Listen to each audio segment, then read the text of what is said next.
What Hamas did was probably one of the greatest surprises of the 21st century. It's the greatest failure for the Israeli military and the political echelon since the establishment of the State of Israel. Hamas effectively put Israel to sleep, made it believe that it was not interested in a war. The joke was that if there was a mosquito or a bee coming near the border, they would see it. Hamas guys around a table in a room in a house in Gaza City, having breakfast last minute, last coffee, last cigarette, and then they get to the fence.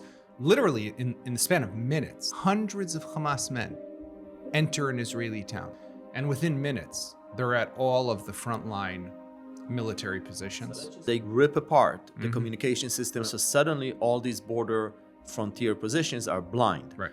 All of this happens within The span of maybe 10 minutes or so. What took the IDF so long? Well, when you don't have any eyes or ears on the border, you don't know what's going on. The chief of staff, he doesn't know what's happening because his Gaza division commander, he can't even really talk to him, and he can't even see what's happening. I believe they were even surprised by their own success. 90% of the people trying to cross the fence will die in the process, but eventually 90% crossed. Had it been Hezbollah that surprised Israel that morning in the north, you would have had Hezbollah fighters inside the Kiryat military headquarters in Tel Aviv. There was intelligence that was coming through the night. It was looked at through the wrong lens. So we're talking about now a total failure of imagination on the Israeli side. Yeah.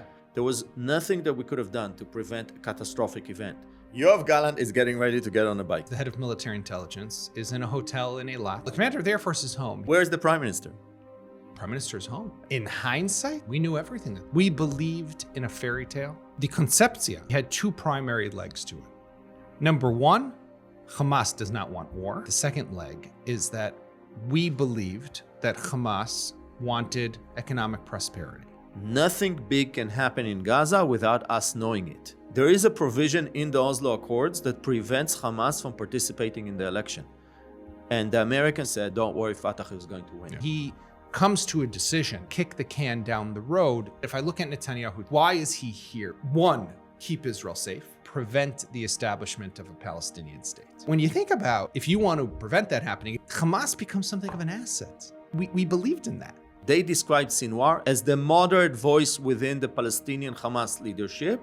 May 2021, Guardian of the Walls. This is the breakpoint. Yeah, it could be. Bennett Lapid, we're just lucky that it didn't happen on their watch. Most of the buildup Was during of that Hamas force period, was yeah. during the Bennett Lapid period. Yeah, it's just Islamic Jihad. And Hamas stays out. How do we interpret this? Deterrence. Meanwhile, why is Hamas avoiding these rounds? Because they need to build strategic force. May 2021 is the beginning of the irrelevance phase. If I'm Sinwar and I know what I have in Gaza and I hear Kochavi and Netanyahu speak this way, I'm cracking up laughing. Because these guys, they have no clue what's going on in Gaza. He understands that Netanyahu is not doing the prisoner exchange. He waits for Bennett Lapid. Meanwhile, he builds his strategic option. Then he sees that even a more moderate government will not do the deal, the prisoner deal, which basically then funnels us into some game-changing event. So We think we're Luxembourg, but the problem is we might be Luxembourg, but our neighbors are not Belgium and France and Germany.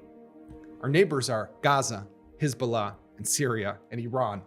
here is the inside story of how Hamas, a terror organization that governs the Gaza Strip, which is a small, poor, and dense area in southwest Israel, nearly brought down one of the most powerful militaries in the world. Hamas' attack on Israel on October 7, 2023, will go down as one of the most remarkable strategic surprises in history.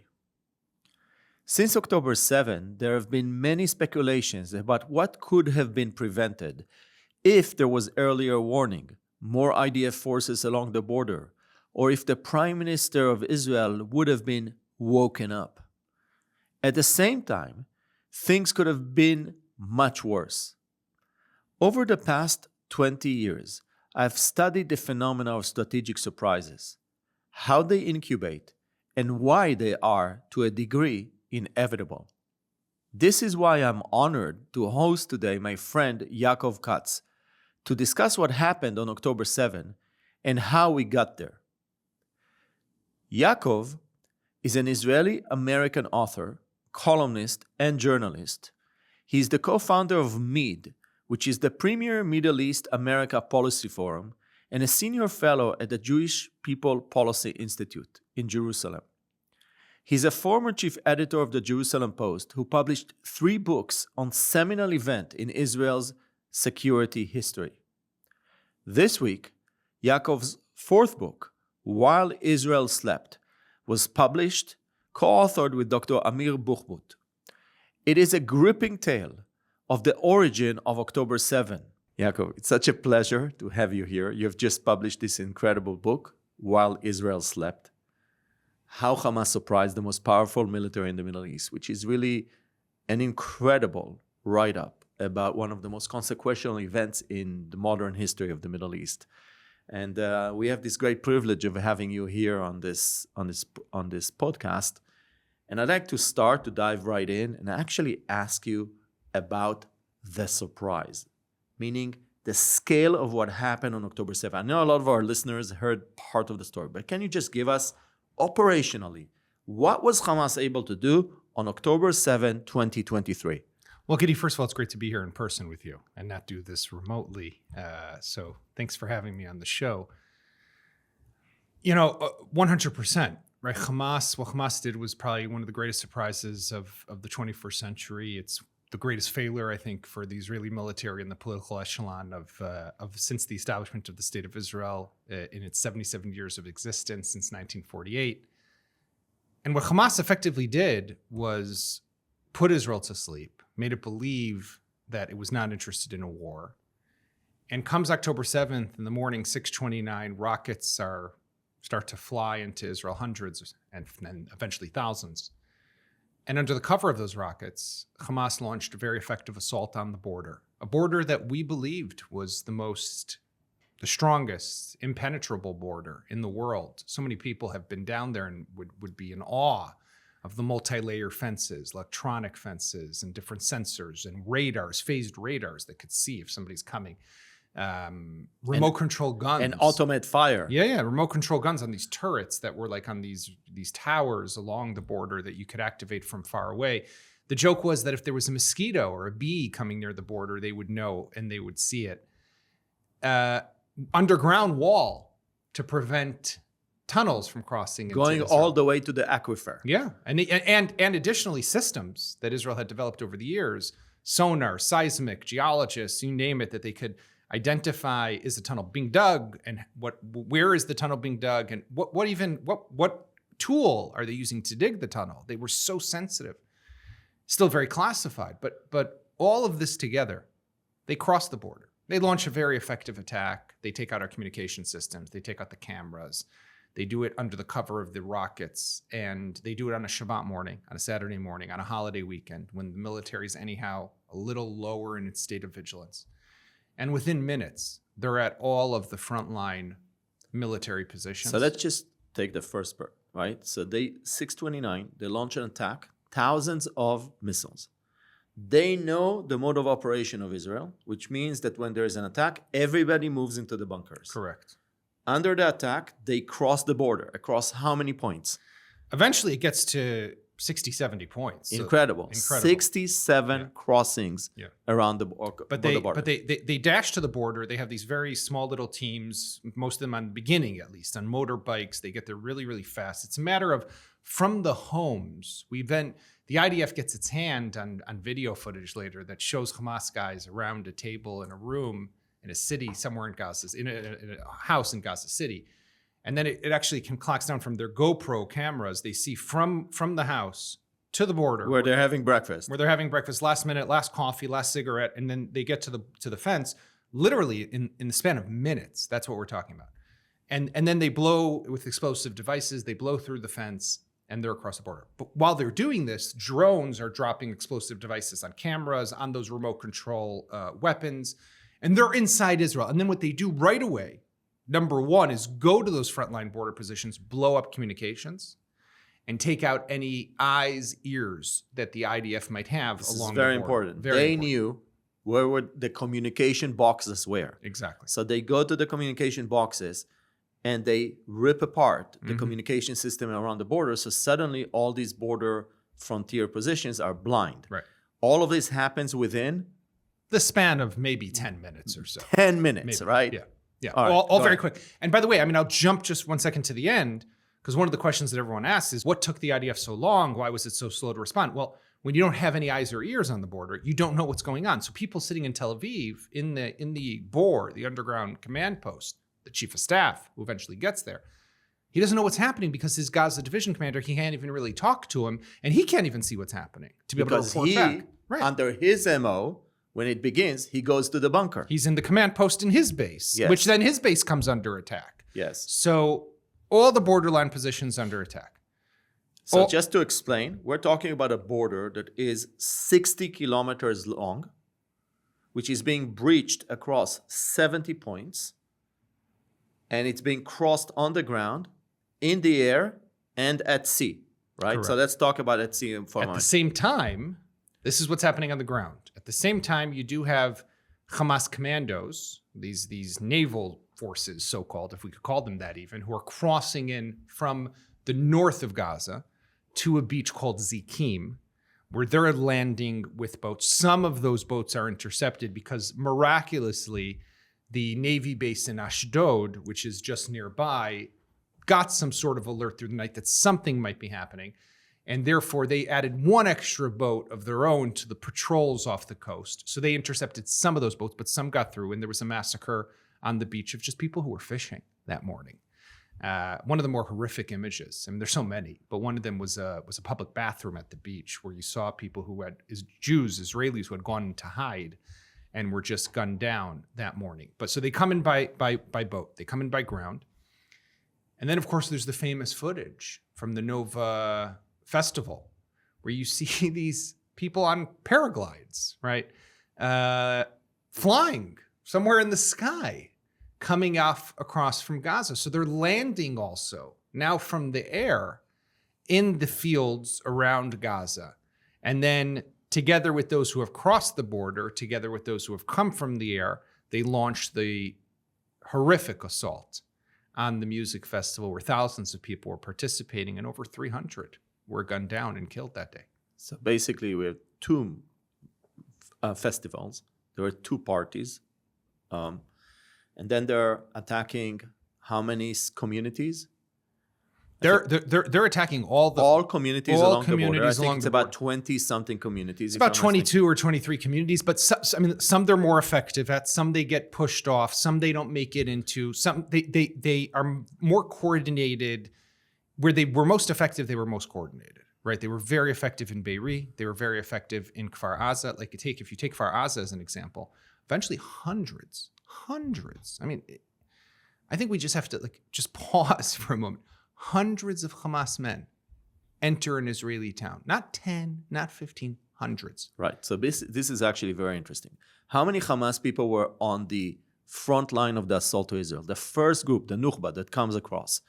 About 3,000, right? Yeah, I mean, so eventually the number that crossed into Israel is about 3,000, all in all throughout the day. First wave. Yeah, but what ends up, how many of them were those elite Nukhba fighters? How many of them exactly knew what was happening that morning, or they know that something might be happening? Most likely that only a couple hundred knew the exact orders. This is the estimate of the IDF, and that others were told, listen, be on alert. There's going to be something. They didn't know what it was going to be because obviously they wanted to retain information security and compartmentalize so people couldn't leak it out that something might be happening. And then there were all the pillagers and looters and who came afterwards. There was one video that later came from one of the kibbutzim where you see a guy who can barely walk with crutches, who's running across the border, an older fellow. I mean, he wasn't a fighter, but he was coming to raid and steal and pillage, and many did. So basically, we've spoken about how they breach the border. They take over the military positions that are along the border. There's 2 battalions, which is a very small force. I know to our listeners it may sound like a lot, but it's a very small force over a frontier that is 50, 60 kilometers long. And they attack the military bases. Yes. Right? So they go to the base of the division command. Which is actually a little further away. Yes. So it takes them longer to get to that base. But so in the beginning, they're doing the front lines ones like, Nahal Oz and Sufa they're trying to take down in the south and Kerem Shalom. So they have a bunch of those along the border. Re'im, which is where the Gaza division headquarters is, a little further back. but close enough, and they get there fairly quickly. And they raid the base. I mean, you watch, and I went there later, and you saw the damage that was caused. I mean, they horrific battles took place there. But what it effectively did is, like we said, everybody had to go into the isolated areas. They were hunkered down inside the command center, and those who were outside were fighting battles for their lives. For their lives, yeah. So, really, tactically speaking, an incredible military operation where I believe they were even surprised by their own success. I read somewhere that they expected that 90% of the people trying to cross the fence will die in the process, but eventually 90% crossed. Yeah, I mean, I think they were surprised by, I think they knew that they had a pretty good plan to get in, but they were surprised by where was the IDF once they crossed in. All right, let's get to that in a moment, because we know what happened, right? 1,200 people died, 250 were abducted, 20 communities were attacked. Some of them were fully taken over, almost fully, like Be'eri and Kfar Aza. Some of them they were fended off. Military bases were attacked. Israel was bombarded all the way to Tel Aviv with rockets. I just want to ask you to imagine how much worse it could have been if, right? Because a lot of us say this was also in some ways a miracle. So what was the miraculous part and the much bigger catastrophe that was in the cards that morning that was averted? Well, it's hard to talk about a miracle after such a disaster. But when we do think about, I split up into two.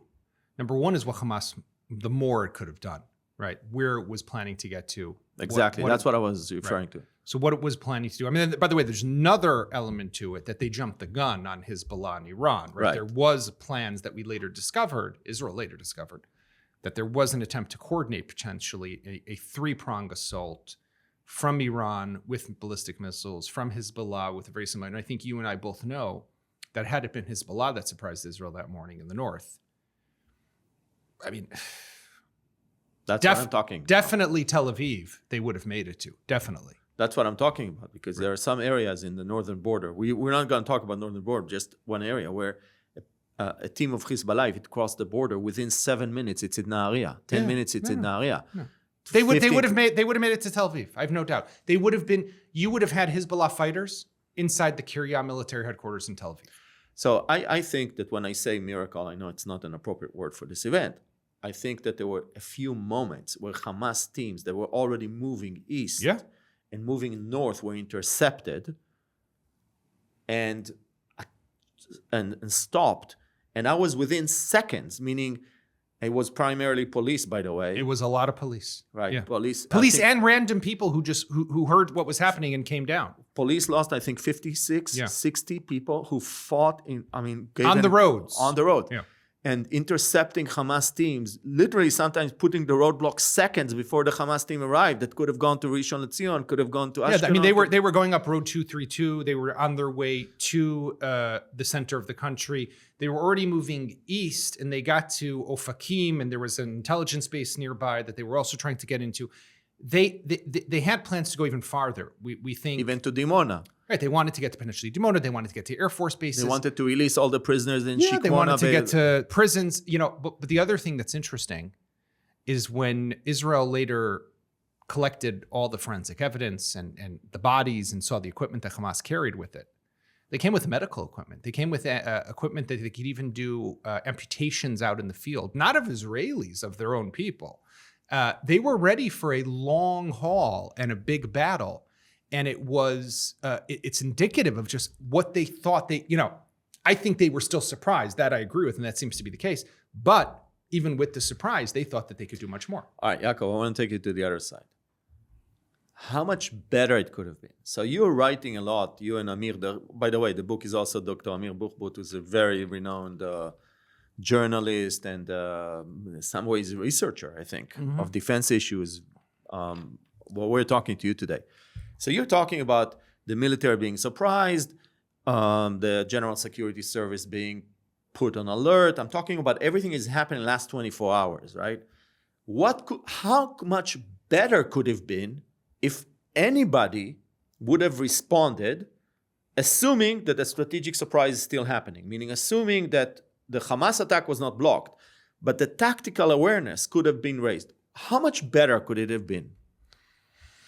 Well, it's hard to know exactly. However, we do know that there was intelligence that was coming through the night. We know that there were alarm bells that were going off, that something was happening inside Gaza.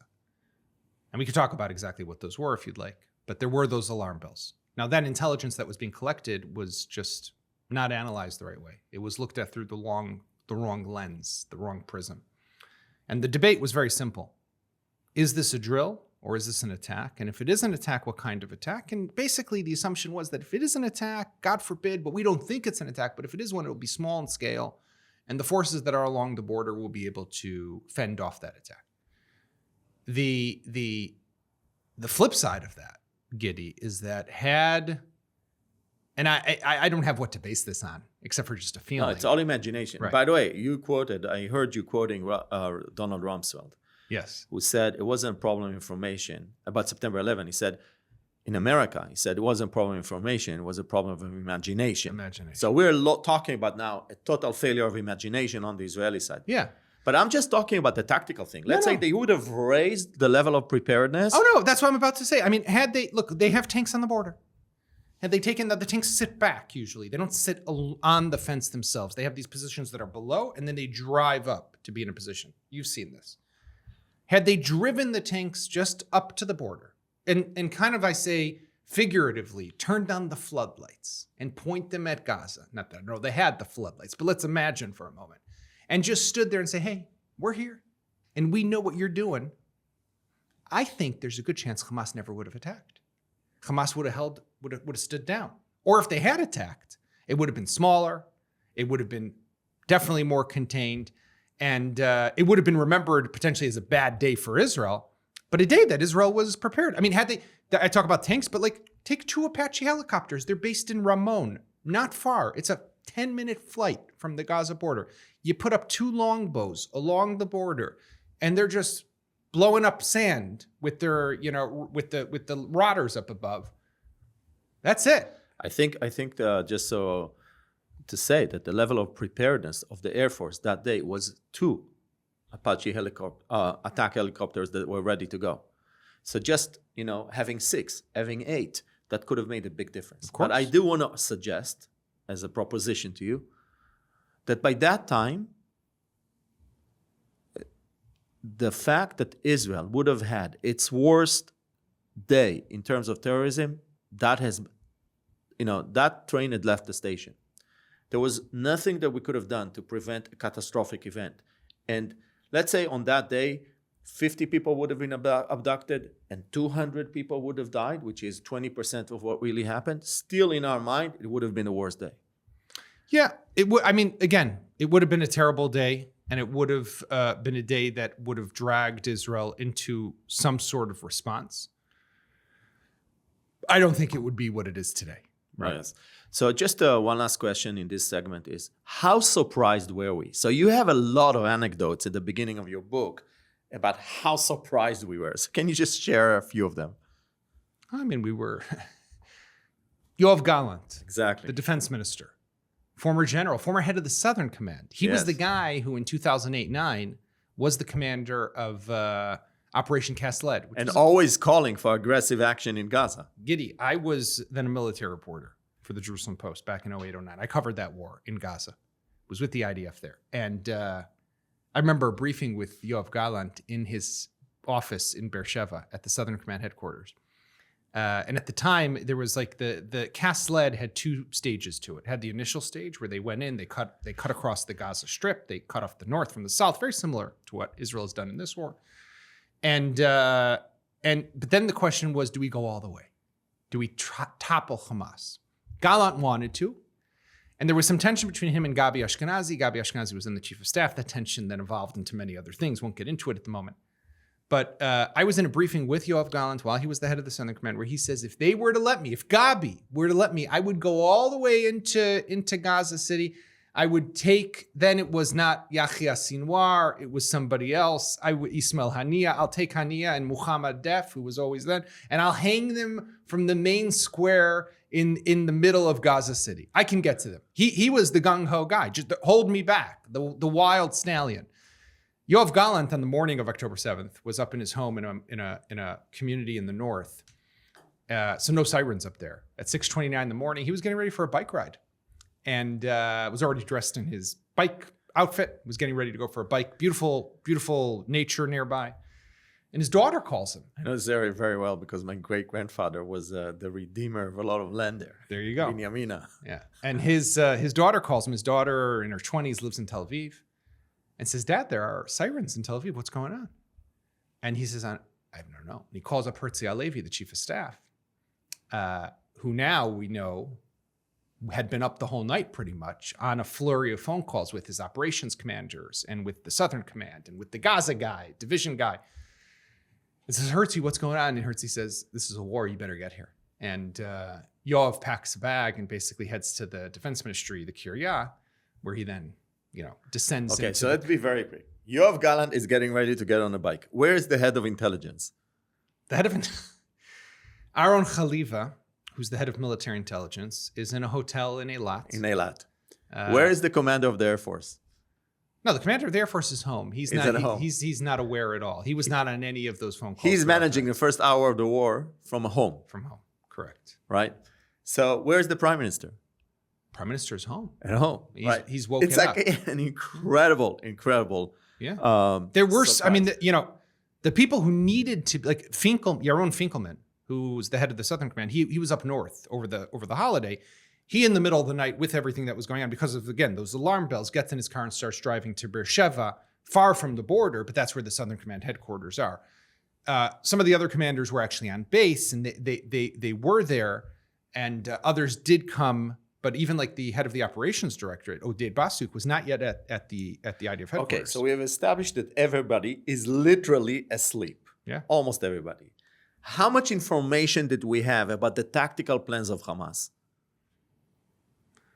In that moment, we did not have... No, not in the moment. Generally speaking, that Hamas was going to attack across multiple points across the border. It's going to begin with a firing into Israel. Oh, in hindsight? Yes.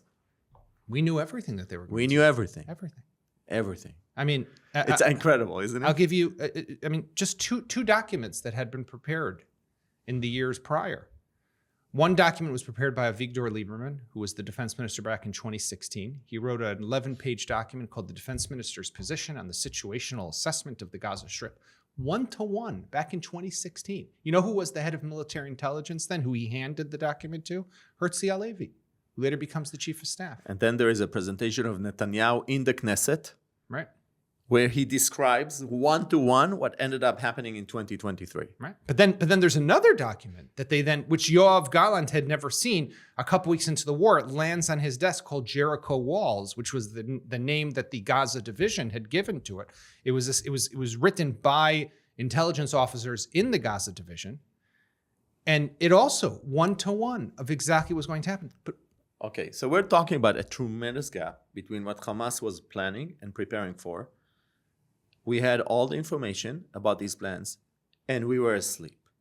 So what allows for this kind of dramatic gap between the information that we have and the mindset that we're looking and we are understanding this information? So we have a saying in Israel called the conceptia.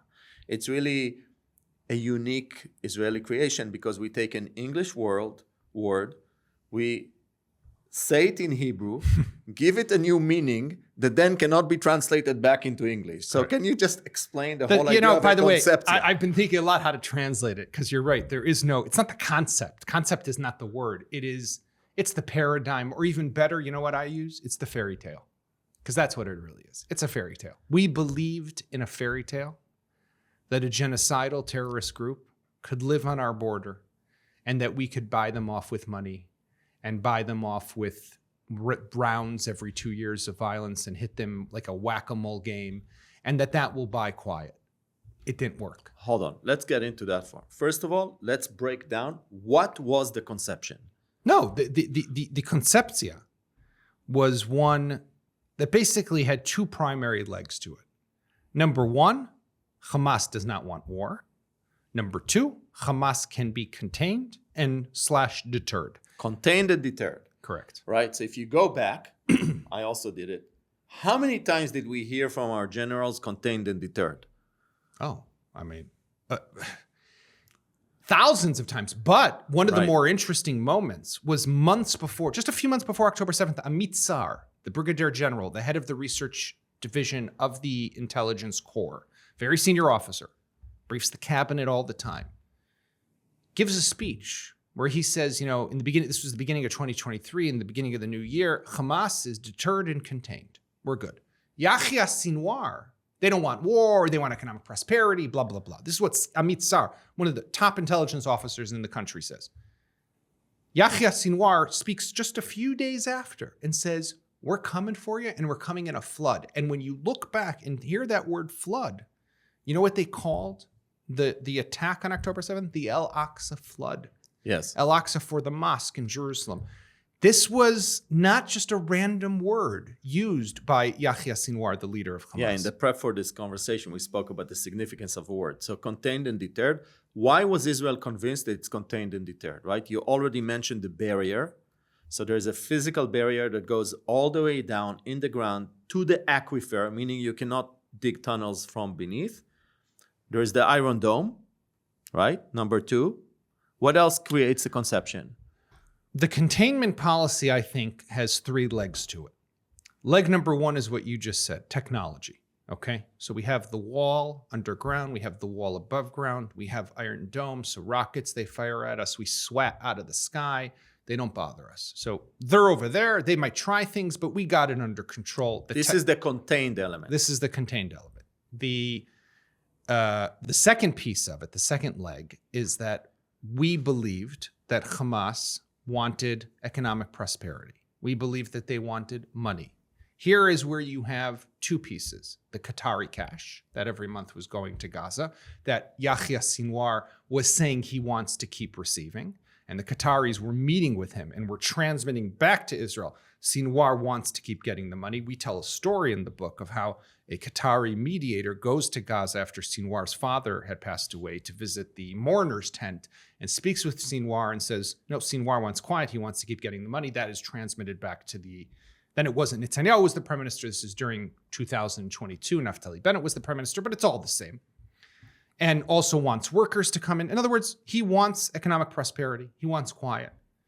And the third leg to it, I think, right, and this is maybe a little more controversial politically, is that Netanyahu kind of enjoyed the situation for what it was. Not that he, God forbid, wanted this attack. No.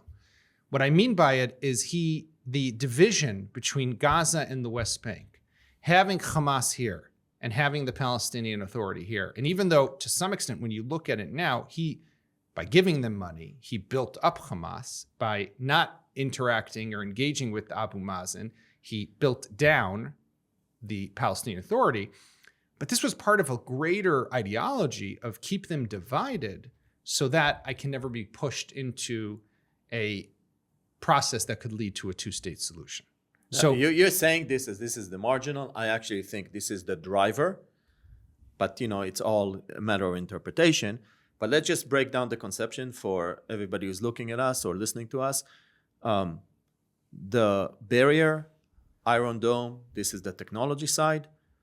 The Qatari money and the permits to work in Israel, this is the economic side. And then there is the intelligence side, right? We have a perception in Israel, I heard it myself, nothing big can happen in Gaza without us knowing it. So it's not just about us knowing, it's also about the fact that Hamas will be afraid to initiate anything because we will know about them. Yeah. Right? And by the way, I mean, I kind of look at that under the technology, because all that intelligence, where was it coming from? Technology. We didn't have agents on the ground. Right. We spoke about the thousands of people who crossed into Israel. There was not one Giddy who could pick up the phone and call their Israeli handler. There was not one informant. Why did we neglect human intelligence assets in Gaza? Because we were so certain and confident in the technological signal intelligence capabilities that we had. We were sure that there wasn't a thing that we thought we knew everything that they were thinking when we really didn't. Okay. So these conceptia, incubate over time.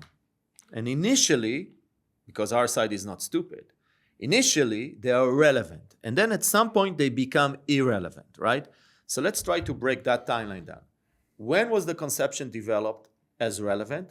When did it become irrelevant?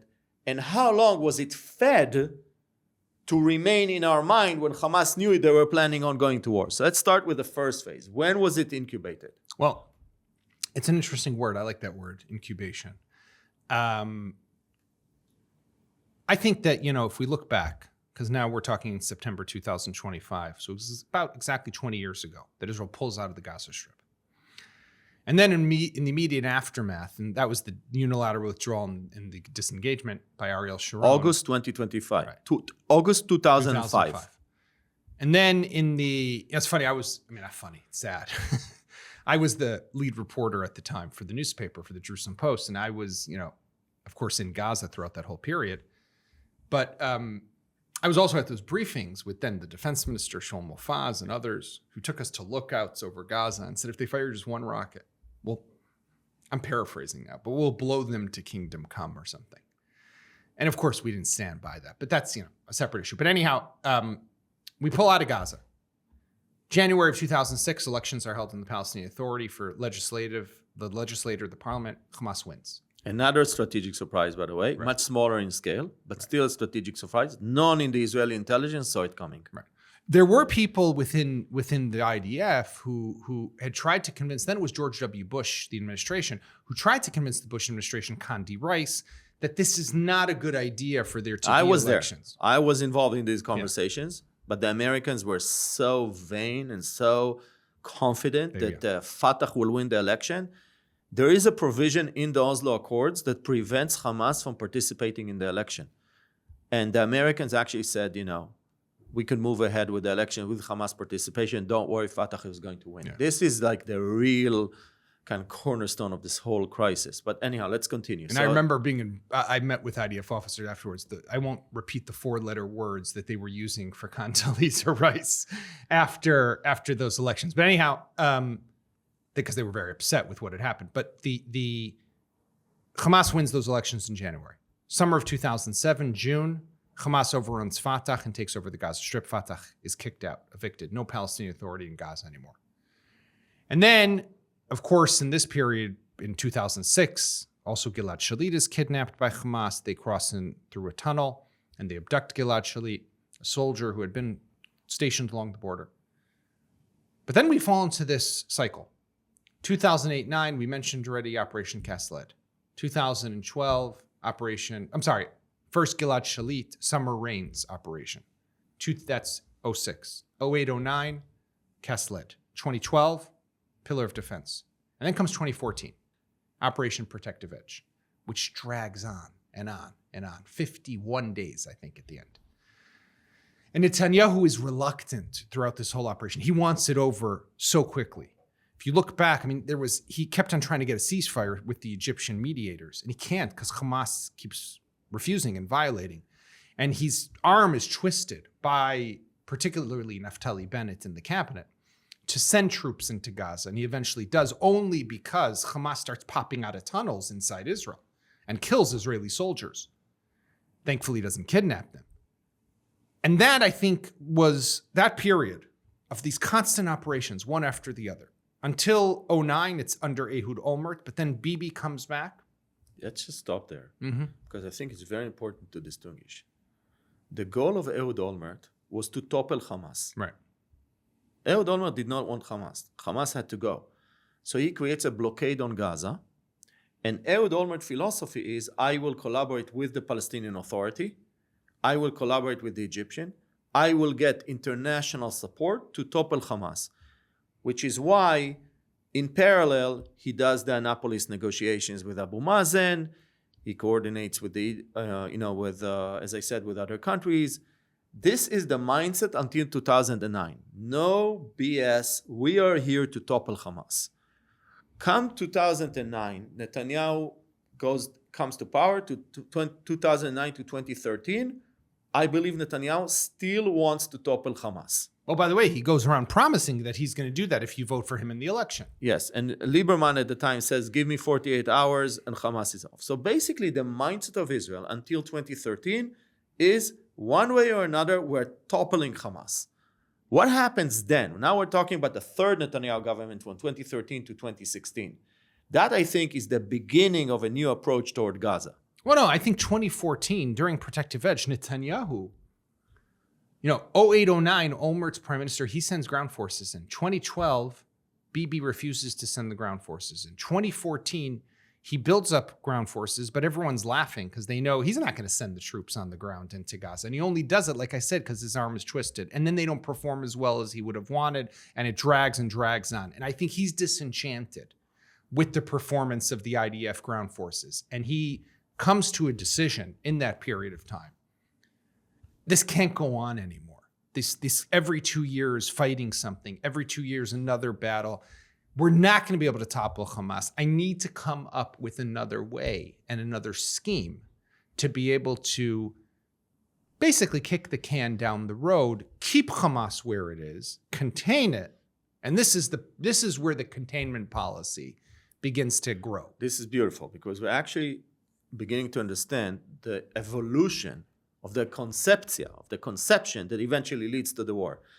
So 2007 to 2013, we want to topple Hamas. We put a blockade on Gaza, coordinated with the Palestinian Authority, but Hamas is resilient and resistant, and there is grit, and they're not willing to let go of their control of Gaza. Meanwhile, another thing which is very important is there's negotiations on a national unity government on the Palestinian side, where Abu Mazen demands that Hamas accepts Oslo, but Israel doesn't back Abu Mazen on this demand. So basically, all the negotiations to get a national unity government on the Palestinian side that will tame Hamas, basically, at that time, Abu Mazen, it's not maturing. We come to 2014. Two things are happening in 2014, right? There's the idea we cannot blockade Hamas out of power. We have to deal with Hamas. We can't go on with all these rounds. And the second thing is we're beginning also to focus on Iran, right? So we need more energy focused on what we call the war between the wars, המערכה בין המערכות. בין המערכות, the campaign between the campaigns, which actually pushes massive transfer of resources to the Air Force, the intelligence, and the special forces. Yeah, but we also have to keep in mind here, and we can't ignore this because it's an important element to the story, is that Israel did have, and still does, bigger fish to fry at the time, right? I mean, Bibi's main objective is take on Iran and stop its pursuit of a nuclear weapon. Hezbollah in this period, and you know this just as well as I do, if not better, Hezbollah in this period has amassed over 100,000 rockets and missiles. And we are told, we being the Israeli people, that in that war that will eventually come one day with Hezbollah, the country will be devastated. We will see things that we have never seen before. So when we're looking out at the threat matrix that surrounds Israel and the different fronts, and the country is small and limited in resources, has to prioritize Iran number one, Hezbollah number two, and almost number one. Hamas is there, but it's with Iron Dome, with Iron Wall, with everything. They're there. And it's Palestinians, and it's Gaza. Correct. And what could they already do? Exactly. So basically, 2014 to 2018, 2019, Netanyahu seems to develop an approach to Gaza. That approach has kind of a military technological element that we have discussed, the barrier, the Iron Dome. Every once in a while, there is an excursion to Gaza, intelligence operations, etc. But there is another element, which very few people know about, and that is the political element with Gaza. Yeah, I mean, this is what we kind of hinted at just before, but that Netanyahu, to some extent, and I mean, this goes into, I don't know, I'm not a psychologist. I don't know exactly what his thinking is, but I think that if I look at Netanyahu today, and having followed him for so long, because he's so dominant in Israel, he looks at his objective, like, why is he here? Why was he placed on earth? is to, one, keep Israel safe. And under that, Iran is the number one adversary for him and his life mission. But I think that just as much has been to prevent the establishment of a Palestinian state. And we don't have to like it. We could like it. Depends where you are on the ideological spectrum. But when you think about if you want to prevent that happening, and he's got pressure from Obama like never before, who's then the president, Hamas becomes something of an asset. Not that he built up Hamas, but Hamas being in Gaza. When you're going and you're getting Obama pressuring you to establish a Palestinian state, one of the best answers to give him is, with all due respect, Mr. President, what Palestinian state are you talking about? They don't even talk to one another. Why should we talk to Abu Mazen? He doesn't represent all Palestinians. Correct. He has the mantle of being the sole legitimate representative of the Palestinian people, but doesn't represent Hamas. He doesn't represent 2 million people in Gaza. Right. So that's the ultimate argument, the winning argument. It's and the winning you argument. bifurcate the Palestinian side and therefore eliminate the pressure on you to negotiate a comprehensive deal with the Palestinians. So Now, the criticism that you and I would have on this, because I think I know how you think, is that we could have done more to build up Abu Mazen. Of course, listen, one of the greatest paradoxes, we're sitting here in New York having this interview, is that while Israel ends up sending tens of millions of dollars to Hamas in Gaza through Qatar, allowing tens of millions of dollars of Qatar money to go into Gaza, we're encouraging what is called the Taylor Force Act that looks at pennies compared to the money that cut off this, to stop the money that's flowing to the Palestinian Authority. Through the Palestinian Authority, right? Yeah. So you're looking at those two things at the same time. But at this period, there are all these talk that there were some sort of understandings. I'm not taking a written agreement between Netanyahu and Sinwar, Israel and Hamas, coordinated. There are all sorts of hints to that over those few years. Before the talk, we spoke about the winking kritzot, the winking that even Herzi Halevi at the time says that we wink hard, they wink. When they wink hard, we wink hard. Meaning there is this tit for tat, and nobody really wants escalation, and there is some sort of understanding at the top political leadership between Sinwar and Netanyahu. When you did the research for the book, what did you find about that? No, I mean, you called it winking, but I remember at some point there was a former head of the Southern Command, Tal Russo, who senior IDF officer, who called it the language of artillery cannons, right?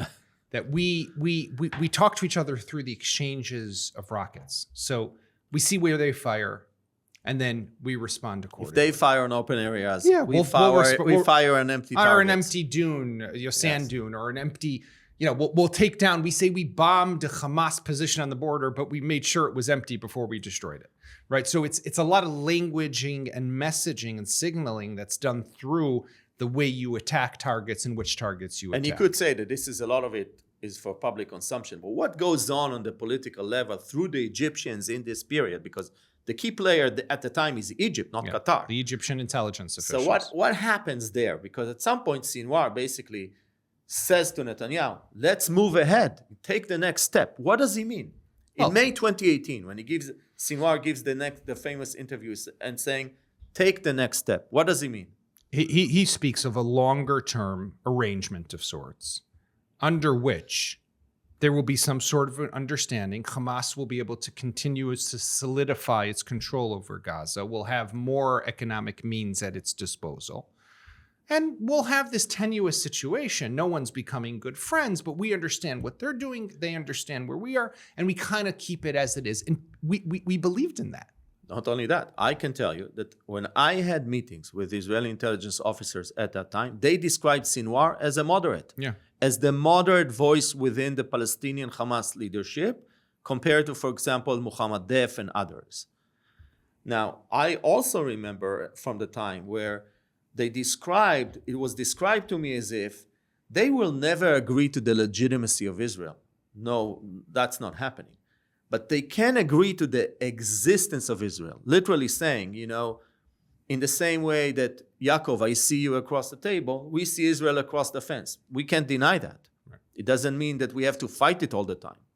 So there was these kind of voices in Hamas leadership that were open to this long-term ceasefire with Israel, which they called Hudna or Ta'diyah and so on. So all of that is happening, I think, all the way to 2018, 2019. All right. So by that time, we could say the conception works. Well, it was buying quiet. Exactly. It was buying quiet, but also that there is kind of progress toward stabilizing the relationship between Israel and Hamas. The border opens. There's more over time, right? There's movement of people. There's movement of goods. And by the way, in this period, in 2019, you have the first operation in Gaza called the Black Belt, Chagura Shchora. We spoke about it, yes. Which targets just Islamic Jihad. And this is the first operation that we see where Israel is just fighting the smaller terrorist faction in Gaza. It starts with the targeted killing of Baha Abu Alata, who was the leader of Islamic Jihad in Gaza.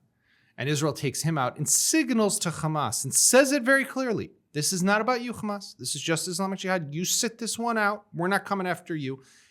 And the Air Force, the Southern Command, is so careful in the way they select their targets not to make a mistake and accidentally hit anything that is Hamas related. In other words, it goes so deep that Israel begins to believe that Hamas is so deterred, so enamored with the prospect of quiet economic prosperity and the Hudna, that we could take on now other terrorists in Gaza and we don't have to engage with Hamas. Right. So when is the breakpoint? So what we're saying is that this conception, Hamas is contained in Gaza and deterred, had roots. It's not imaginary. But then at some point, it becomes totally irrelevant. Hamas begins to prepare for war, and we're saying it's contained and deterred. What is that point? I mean, look, it's hard to put your finger exactly on that point, but I think that, the Qatari money begins in around 2018 or so.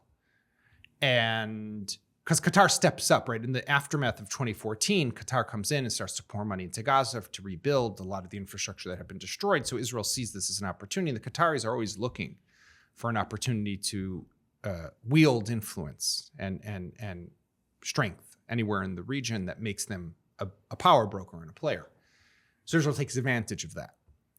I think that in definitely 2021, we see that Sinwar, in what becomes the Guardian of the Walls operation, which was in May when he fires rockets into Jerusalem, something is changing here. I would say, I would push you on this. Because you are saying something is changing, you're being kind of round around edges here. I would say May 2021, Guardian of the Walls. This is the breakpoint. It could be. It could be. Because there has to be a moment where they decide that they're planning for war. There has to be that moment. Yeah. And I'm saying it's Guardian of the Walls. Because what happens in Guardian of the Walls is it begins with serious escalation in Jerusalem. Remember the riots around the flag, the Israeli flag. Well, there were the riots parade. in East Jerusalem. There was going to be a parade. He threatened, don't do the parade. Correct. Ben-Gvir opens an office in East Jerusalem. The Israeli police, I think, releases a photo of police people in the mosques standing. And Sinwar takes responsibility for the mosques. I'm the guardian. I am the representative of the entire Palestinian national movement. And at the time, in that war, first time he fires rockets in the direction of Jerusalem. Yeah. But by the way, it's also even before that. Because remember that already in 2018, another thing starts to happen. The borderline protests. And he starts to send people to the border all the time. And they're flying kites across the border. And these incendiary devices. And they're constantly there and they're burning tires. And there's these clashes all the time along the border. And now when we look back, what we now can understand, or after October 7th, when we look back, we can understand, is what he was also doing was normalizing having people along the border in places that they shouldn't have been. This is a huge point of massive implications. But I also want to suggest that 2018 is a pivotal moment. Because until 2018, for at least 2 years, there seems to be some sort of understandings between the Israeli political leadership. By the way, when we say Israeli political leadership, it's not the government. It's the head of Mossad with maybe 1 or 2 people at the top through the Egyptian intelligence into Gaza. This is how it works. The government has no clue of what's going on. But at the time, it begins to break. My gut feeling is that Sinwar had the expectation he had 4 people in Gaza, 2 dead soldiers and 2 alive civilians, and he was expecting some sort of a prisoner exchange at the scale of Shalit. And Netanyahu couldn't do it. So there was a gap in expectation. And therefore, Sinwar says, let's go ahead. Netanyahu can't go ahead. So Sinwar begins to escalate, which is what you're describing. So by now we're late 2019. Israel then goes into a period of political turmoil. Governments keep shifting, etc., etc. 5 elections. 5 elections. Nobody's focusing. But by the way, I mean, what Sinwar does also by testing Israel with all these things is poking the bear, and then he sees our response is timid. Our response is not there. Because we are focused on Syria. Right. We're focused on Lebanon and Iran. We want to contain Gaza. But then comes May 2021. What's so interesting about May 2021 is massive escalation May 2021, firing at Jerusalem. And then Hamas de-escalates. So from May 2021 through the Bennett, and this is just like a few weeks before Bennett comes into power. He comes as in Prime Minister. June. Yes. Yeah. So through the Bennett-Lapid, it's relatively quiet. And I think Bennett is even proud of quietest period ever. Quietest allows period in ever. More workers. What's going Israel. on in Hamas during that period? They're preparing for war. Yeah, but what's the logic? How are they preparing for war? And who's preparing for war? Well, no. Hamas in this period understands that Israel has really fallen asleep at the wheel and that this is the opportunity to begin to build up and start to draft those plans. By the way, Bennett Lapid, we're just lucky that it didn't happen on their watch. Most of the buildup was during of Hamas that period. force was during the Bennett-Lapid period. Yeah. And by the way, at the end of that period, so Bennett increases. You go back, look on X, Twitter now. He was tweeting all the time his pride and how many he's able to increase the permits and let in more Palestinian workers, and this is going to deter them, and this is going to create economic prosperity. And then after Bennett steps down and Lapid takes over for the last 3-4 months before elections, there's another operation called Breaking Dawn, 2 days, 48 hours, where again, it's just Islamic Jihad. And Hamas stays out. So Yeah. how do we interpret this? Deterrence. Contained and deterred. Yeah. Right? Hamas, meanwhile, why is Hamas avoiding these rounds? Because they understand that they need to build strategic force. They're building strategic force, and they don't want to get involved. So this is May 2021 is the beginning of the irrelevance phase. We have a mindset where reality is diverging in a totally different direction. They are preparing for a big war. And that's going on for almost 2 years. Now, how many people, based on your work in Gaza, are aware of this strategic change? Not really many at all. Like what? Dozens? Of what's happening in Hamas? Yes, the strategic change to go to war. I think there's just a handful of a few people, and mostly the lower level intelligence analysts who are seeing this and are piecing it together. No, on the Hamas side. On the Hamas side, not on the Israeli side. Oh, very small. Dozens of people, very compartmentalized. I think at that period it was less. It was 5 people. It could have been, but I think it grew out at some point. It's very closer. Very, very small. This was a decision made by Sinwar together with DEF. I mean, we know, for example, that the political leadership in Doha was out. They did not know about this. They later claimed that they had some vague idea, but they were not part of the conversations. It was Sinwar keeping it very close to his chest. And us actually developing this as an option, not necessarily something he's going to use, but he understood that he needs a game-changing move. He understood, well, he had, I think he knew he needed a game-changing move, and he had a couple of interests at play. He was waiting for the right time to launch that attack. He had in the ultimate period of what it was the, I think, the Saudi normalization. Oh, we'll get to that in a moment, if you don't mind, because Sure. I think this is crucially important to understand what's going on. But just so our list, I mean, this is fascinating, incredible. There'll be books and PhDs written, and I commend you for being like one of the first out there, if not the first. But basically, for May 2021, Sinwar is preparing his strategic option. Israel is asleep. From that moment on, while Israel slept, name of your book, everyone should read. While Israel slept, the sleep is May 2021 for 2.5 years. I mean, it's even more than that, Giddy, because in May of 21, during that operation, there was an attack that Israel carried out against what it called the Metro, which was this what Israel claimed, a strategic asset of Hamas, this underground tunnel complex, kilometers long, that Israel was able to destroy. And Netanyahu celebrated the achievement. The chief of staff at the time, Aviv Kochavi, celebrated the achievement. And we now know that we didn't even scratch the surface of what the tunnel network was in Gaza. But we were not interested in the tunnels in Gaza. We weren't, but we definitely weren't, and we didn't know what was going on there in the aftermath. But my point is, we told ourselves a story to make ourselves feel good, when really we didn't do much. And if you're Sinwar, and I don't know this because I didn't talk to Sinwar, but if I'm Sinwar and I know what I have in Gaza, and I hear Kochavi speak this way and Netanyahu speak this way, my reaction is I'm cracking up laughing, because these guys, either they have no clue what's going on in Gaza, or they know what's going on in Gaza, but they want to transmit and tell a story to their people for political consumption domestically. Either option is bad for Israel and the way it looks to Hamas. It's beautiful, because one of the most amazing, I think, elements, beautiful what you just described, I mean, obviously it's horrible for us. I know, of course. But one of the most fascinating elements is that we really pride ourselves of having like the smartest intelligence people and technology.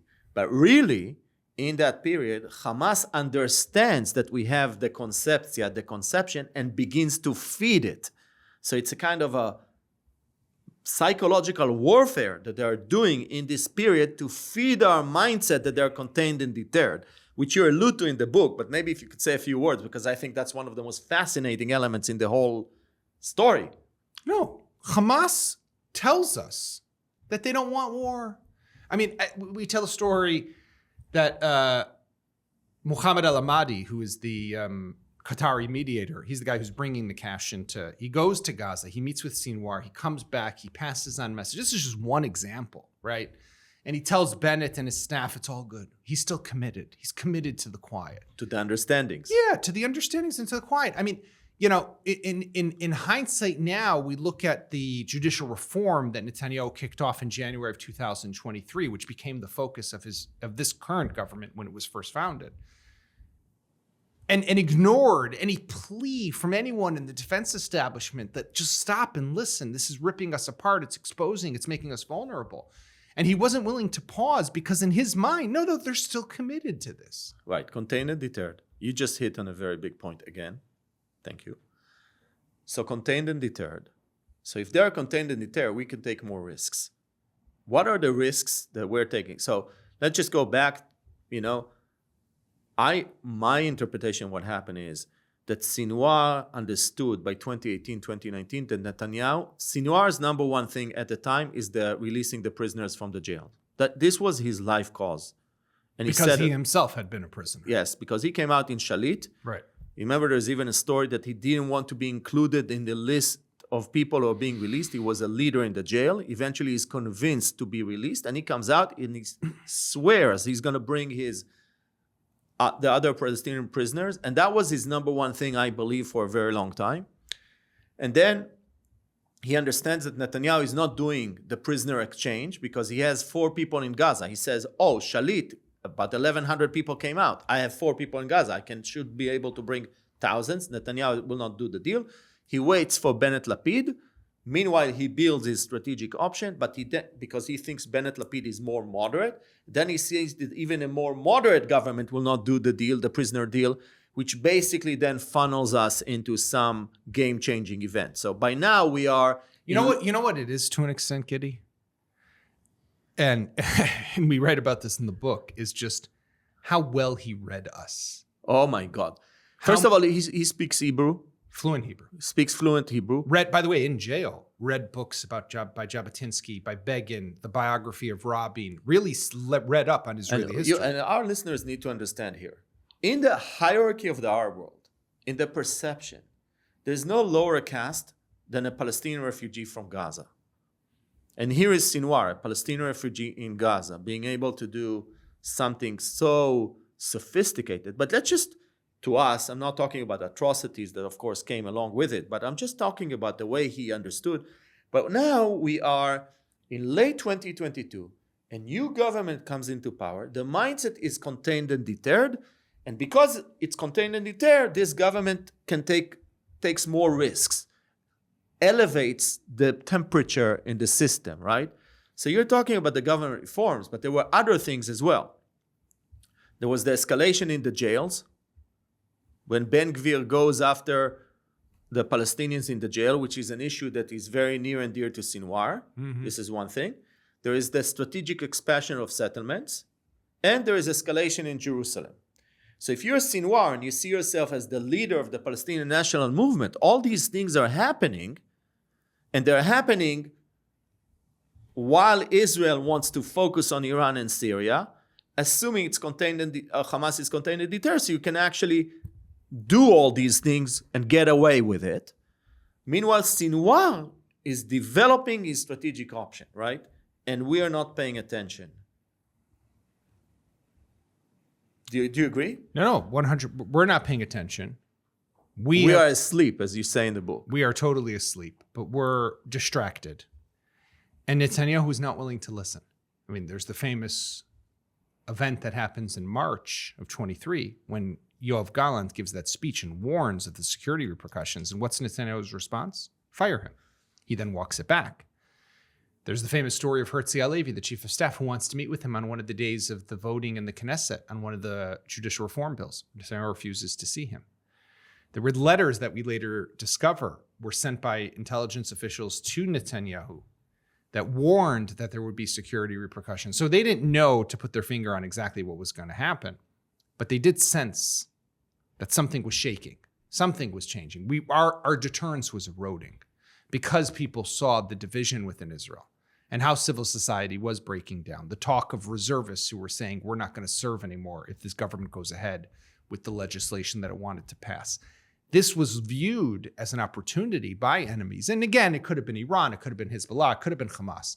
But this was something that was being viewed as an opportunity for the enemies to take advantage of. And in fact, that's what they did. So basically, we're just advancing and in the process. When is Hamas ready for war? I mean, from what I've heard, again, from people in the IDF, they were pretty much prepared by middle of 2023. Okay, let's pause on this. That's what I heard as well. They were ready to go to war in Pesach, which is spring 2023. Let's just think about it. 6 months, Hamas is ready for war, and we can't pick it up. This is just mind-boggling. It's astounding. Yeah. Astounding. Yeah. It's astounding, and it's astounding that we didn't know that this is what they had prepared. It's astounding that we didn't know that they had been coordinating and talking about this with Hezbollah, with Iran. Not explicitly, though. Not explicitly, but they Why? Well, I mean, because they know that this could also, there is the intelligence leakage and they do have to be careful. And I think that also Sinwar wanted to keep, he enjoyed being the leader here. You mentioned his lower status in the Arab world. Well, here is the guy. He's going to become the leader. He's going to take on. It might have gotten ahead of him a little. There is always ego in this stuff. But they're ready. But I think, there is an anecdote that I think is very interesting. Obviously, a lot of it is kind of speculation, but we can speak about why we can speculate like that. There was an intelligence operation of Sayeret Matkal, the Israel elite intelligence unit in Gaza that was exposed. In 2018. In Khan Yunis. In Israel, based on what I read, we thought that Sinwar did not understand what was the goal of the operation. We now know that they did. Yeah. And that led them, the Hamas people, to understand that if Israel is doing this in Gaza, it's probably doing this in Lebanon. It's probably doing what this is, basically, go ahead, explain it. Is listening to everything that all their internal communications. Developing the ability to listen to all of their internal communications. All of their internal communications. So what happens because just to explain, they don't speak on the regular line of communication. They have an internal network for themselves. Right. So basically, Sinwar assumes if I have been almost penetrated, Hezbollah has been penetrated. Syria has been penetrated. I can't trust them. Right. So what we know is that he kind of tells them that something big was going to happen. Get ready, right? And he does that in April. We already said that in April he's already ready for war, and he does that in August again, in Beirut. Right. But he can't tell them the details also because he doesn't trust that it would not leak. He doesn't trust that it won't leak, and he doesn't trust, and I think he also, again, I don't know for sure, but I think that he wanted to be first. And eventually, ultimately, he was. So how do first. they communicate, just technically, in this Yeah, period? I mean, there's a lot of, We go high-tech. You described how we go very, high-tech. very I low don't know. tech. They're How very do- low tech. It's messengers, it's notes, it's handwritten, it's sending someone into Egypt who then travels there. It's not an email or a WhatsApp, right? That's not how this is communicated between people. All right. So just closing, I wish we could speak so much longer. There's so much I wanted to talk to you about. But the theme is while Israel slept, right? Now we're hyper alert. And the saying is we are in Gaza, we're fighting in Gaza to prevent Hamas from doing it again. My question is to you, can they do it again?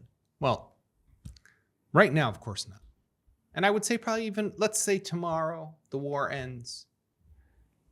Even if we don't do anything and they do rebuild at a faster rate, it'll take them time to build up a capability to be able to do like this. And because we're also today so much more vigilant and we've made changes and structural reforms in the intelligence and borderline positions have been reinforced and we'll have more troops on the border. Of course, we're not just going to walk away and throw away the key again. That's not going to happen. They won't be able to do it again that quickly. But if we being Israel,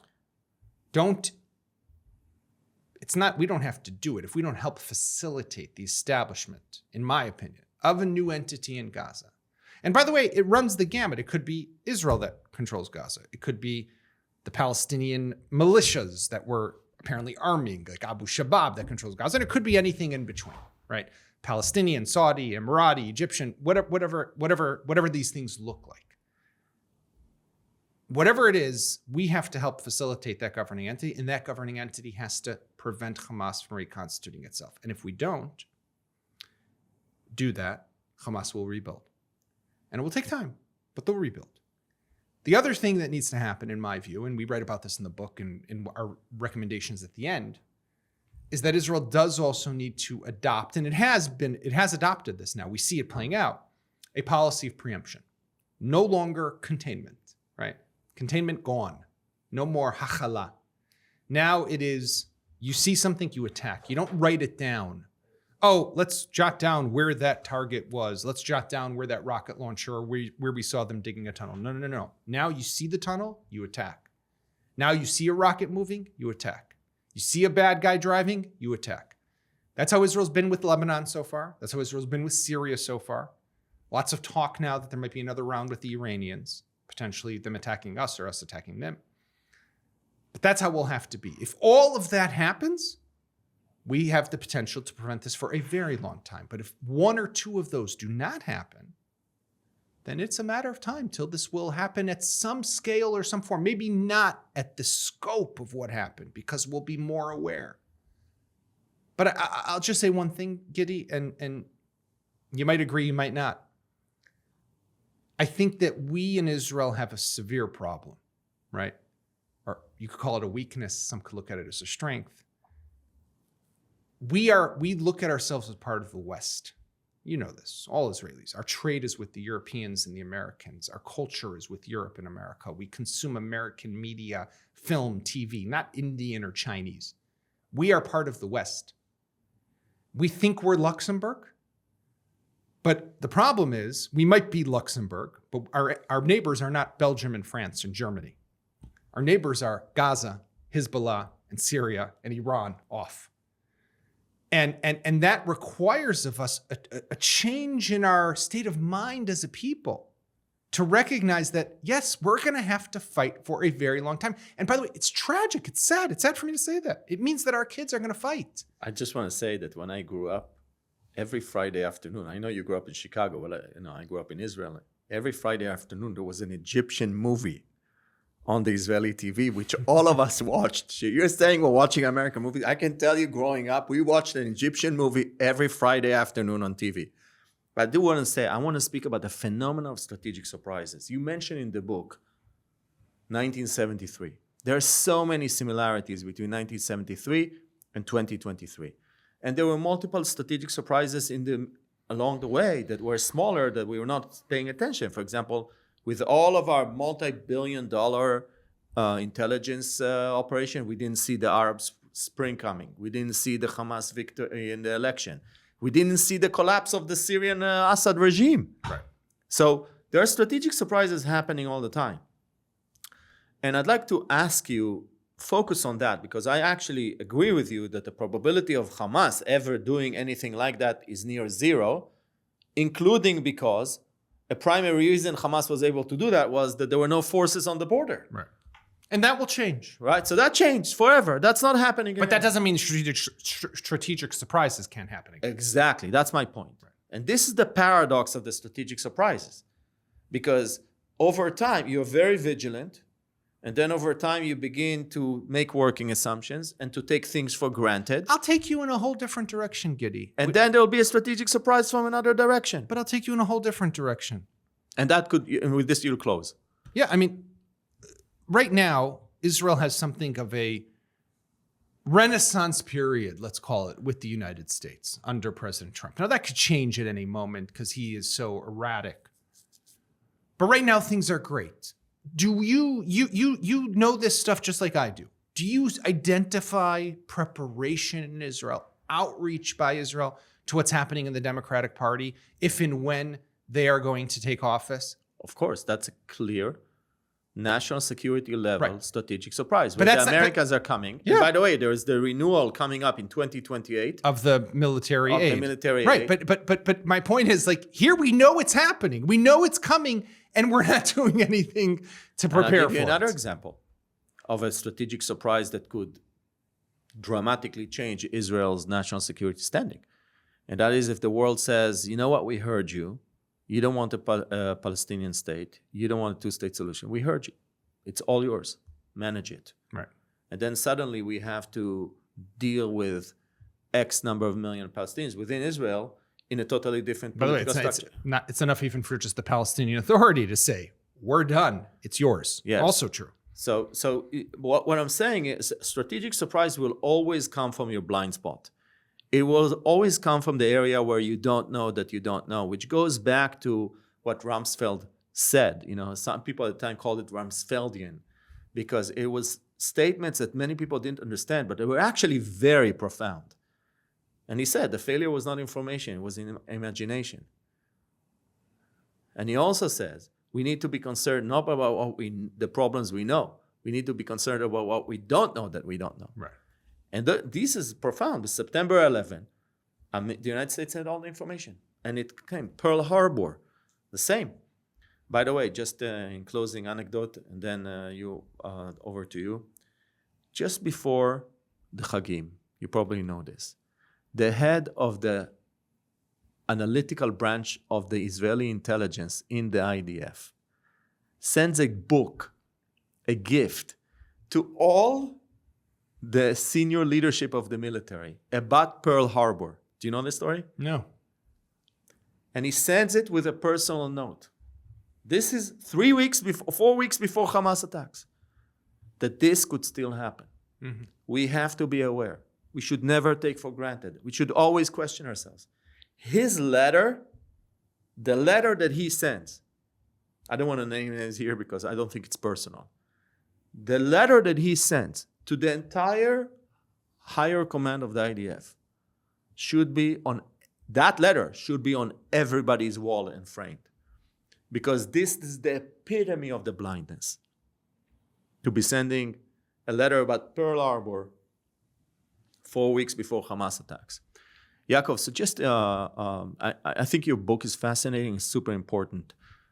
Just say, you've spent so much time, you and Amir, writing it. What do you hope it will do? I mean, I think that in our mind, we wrote this with a great feeling of trepidation, of concern of what had happened and what could still happen. I think we do need a state commission of inquiry, and this is not a replacement of that, and I hope that that happens at some point, although I don't think BB will ever establish one. But I do hope that this conversation, by the book, podcasts, whatever it is, ensures that we retain this new vigilance, that we continue to understand and adapt and not fall back into these traps that are there. You just mentioned a few of them. They are there and they will happen again. And the quiet will make us want more quiet. Quiet breeds quiet. But we have to recognize that this is not the reality. So I hope that this book contributes to that recognition. And it makes me sad that this is the reality for Israel for the future. I would love a different reality, and I hope that we can take advantage of the new regional opportunities. But we can't ignore that this is a moment in time that we have to change the way we are as a country, and we can never sleep again, if I borrow from the title of the book. Yaakov, thank you very much. We're recording this on Friday, so may you have also Shabbat Shalom. Thank you, Gidi. Shabbat It's Shalom. always a pleasure to... we're talking about a very, very sad topic, but it's a pleasure to be with you because you're just not only smart and you've done your work, you're such a nice guy. It's the same. Thank you, Gidi. Thank you very much. Friends, if you made it up to this point, your takeaway is probably the following. While the specific version of Hamas attack on Israel, which was carried out on October 7, will not and cannot happen again, strategic surprises happen repeatedly and will inevitably happen in the future. At that point, again, it will be the resilience of Israel that will need to prevail. Thank you for listening.